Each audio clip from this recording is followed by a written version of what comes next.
everybody, this is Perch. I've done a couple interviews with Philip Kennedy Johnson on this channel, and I like the guy a lot. And I like him because it feels, from knowing a guy through a screen. And Philip Kennedy Johnson is actually one of the few people I haven't met in person. I've seen him again through a screen, talk to him, but this is a very tiny little attribute, and like all things.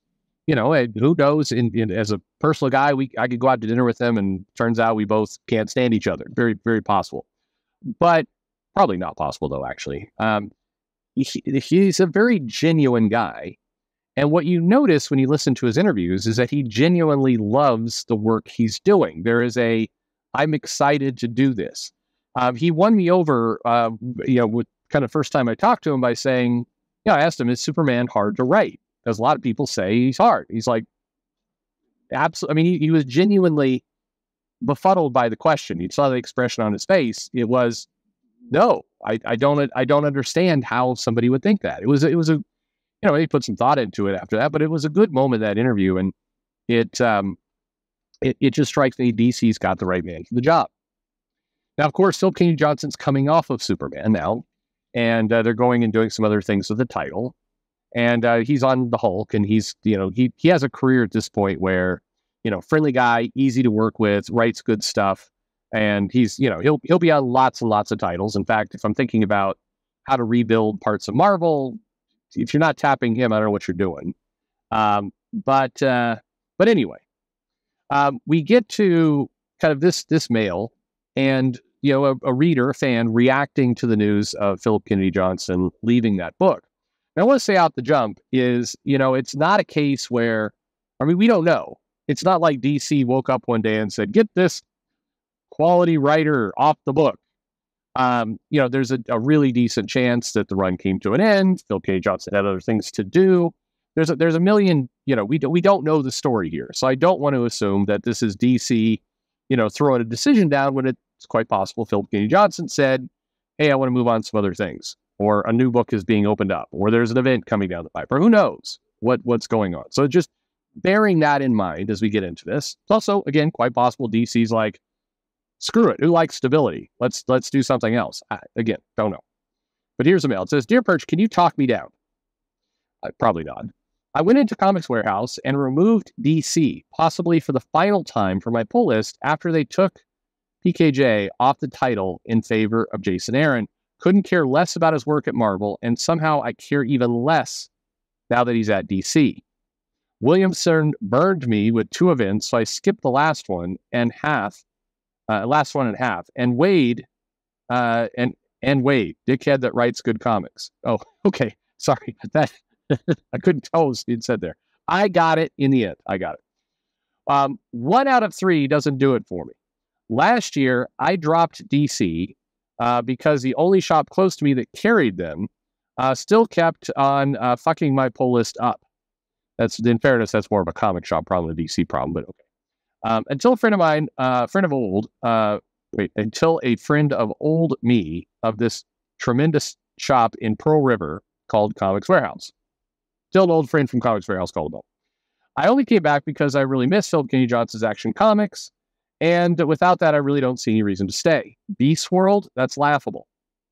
Can you give me a reason to stay?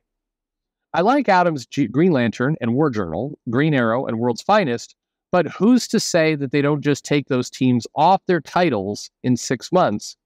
Aha, we're getting to the problem. Why do I have to be the one committing to a title on my pull list if they won't, meaning the publisher?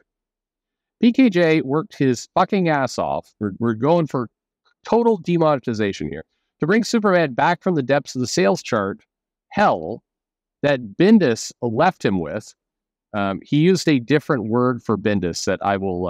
I'm pushing too much of my luck already. But he did not write Bendis, but he means Bendis. Bendis left him with and got 0 promotional help while doing so. He basically edited the Superman line himself since the DC reboot, even gave Williamson some credit. From the looks of it, Action is a title that ties everything together. What does he get but a slap in the face? And then a pat on the ass with that pity War Journal book because they don't want to completely lose their best asset. Damn. Whatever, man. Fuck him. I wasted enough money on big two comics that I wouldn't even give a half-priced trade of. I replaced them with Ghost Machine and Giant Generator, so at least I have something to look forward to. So I'm glad I started pulling back issues when Night Terrors popped off, because you may have said popped off, because I have a feeling those bins are going to become even more popular after Beast World. Okay. There's a PS here that's just for me. Well, look, I think here's the thing. I'm sensing some passion in this mail. And my comment to you would be, listen, you need to read the stuff that makes you happy. And if it's not making you happy, then you room for your pull list. There's no shame in that. And I wouldn't try and talk you down from that. I think it's super disingenuous, and retailers will do it all the time. Like, hey, why don't you stick with the book for another year, because then a new creative team will be on it. Maybe you'll like that one better. I always feel like that's a really ass thing to do. It's good for the comic shop, of course, to have that continuity. But one of the traps of I've got to have an unbroken run is that the comic shops, the comic publishers know this. And so they'll put kind of random, weirdos on a title to keep it going. And what do they care about kind of that transition? Often not. I think it is one of those lost arts from the 80s and 90s where the transition between creative teams was meant to be delicate. It was meant to feel like there was some continuity, or you would do some really kind of critical things in the run storyline wise to make it feel like there's a handoff. Now they're like, fuck it, reboot, number one, different direction. Why not? When we went from Al Ewing to Donny Cates, sort of, to now Philip Kennedy Johnson on the Hulk. If Philip Kennedy Johnson had followed Al Ewing, then I think there would have been some nice continuity, nice kind of tonal qualities there. But that Donny Cates in the middle thing was a big middle finger to Hulk fans who had, been following along with the title with a certain tone and everything else. And it's like, story over, new story in space. And that kind of stuff, it's like, at least pretend, foreplay, people, foreplay. Just at least pretend to kind of move the ball from one place to the other rather than just saying, screw it, it's over there now. That's quite aggravating. And so, getting off that train, I don't blame you. I love what you said. You replaced it with other comics. You got the Giant Generator and the books there. I think, he's a damn good writer, and I think he's assembled a good team. So cool. You're still going to have comics. That's what matters. And by the way, to your comic shop, if you care about it, I don't necessarily think you have to, but, if you have a good relationship with your shop and you do like, store owner, and you like to see it keep going, dropping one title and replacing it with another is good. I mean, you're basically keeping the money flowing through that retailer, which the retailer appreciates. Now, if you don't like any of the comics, it's not meant to be a charity. You're not obligated to just keep funding a comic shop when you hate everything. But, hopefully, I've said it a million times, with 600 plus comics being produced a month, you can find things you like. It's very possible for you to find things you like. So, so do it. Find things you like. Push. I think that's the right thing to do. So, overall, no harm, no foul there. In terms of kind of in my mind, the bigger issue you're listing here, which is, I do think there's a built-in hypocrisy or problem in comics, particularly with corporate mainstream, where they tell you, hey, look, we're not Image, we're not Boom. We are, ongoing comics. It is an ongoing story. There's a phrase I think C.B. Skibulski says, maybe he still says in the classes he teach. He's teaching a Japanese class, from what I understand. That's what he's doing, or how to make ramen. I think that's what CB is doing. Maybe it's about comics. No, it's got to be about ramen. Making ramen while speaking Japanese. I think that's what he's doing. Anyway, he makes this phrase of like we all get to be part of an ongoing narrative, an ongoing story. Okay, so that's a nice romantic way of putting it. But if you're Marvel or DC, there's another way to put it, which is we're all part of an ongoing revenue stream. We're all part of making us money forever. And if you look at kind of the tricks, the gimmicks, the various things they're doing, that is the game they want to play. They want you to collect X. Right? You would not do events that crossed over into regular series if you didn't care about volume and keeping things moving. You wouldn't bother. Now, I think there's some real boneheaded publishing mistakes they make that kind of get in their way of their own strategy, but, that's what they want. And so they want you to sign on. They want you to read all the comics. They want you to read them forever. But simultaneously, they want the luxury to just fool around with the creative teams whenever they want.